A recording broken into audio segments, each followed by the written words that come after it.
ដោតបញ្ហាទី1ខ្ញុំក៏លេចមើលទៅនាយករដ្ឋមន្ត្រីអនុទានដែលនាយករដ្ឋមន្ត្រីថ្មីរបស់សៀមនេះវាហាក់ដូចជាអល់ឯក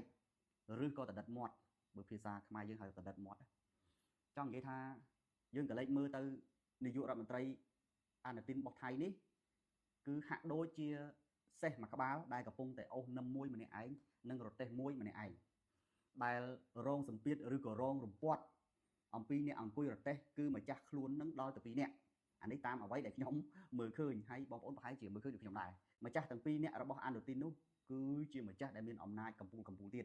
បងប្អូនខ្ញុំនិយាយពាក្យប៉ុណ្ណឹងបងប្អូនយល់ថាជានរណាហើយព្រោះអីក្នុងវីដេអូរបស់ខ្ញុំបានស្រ័យបំភ្លឺច្រើនមកហើយរឿង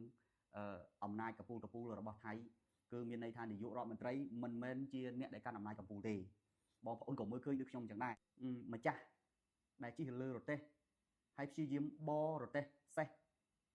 ដោយមានសេះតែមួយក្បាលដើម្បីអូសរទេះនិងអូសនឹមនោះតែម្នាក់ឯងនោះហើយម្ចាស់នោះគឺជានរណាអត់មានប្របាកអីយល់ទេខ្ញុំឆ្លើយបំភ្លឺតែម្ដងទៅទី1គឺស្ដេចអំណាចទី1ទី2គឺអំណាចតបយោធានេះគឺជាអ្វីដែលយើង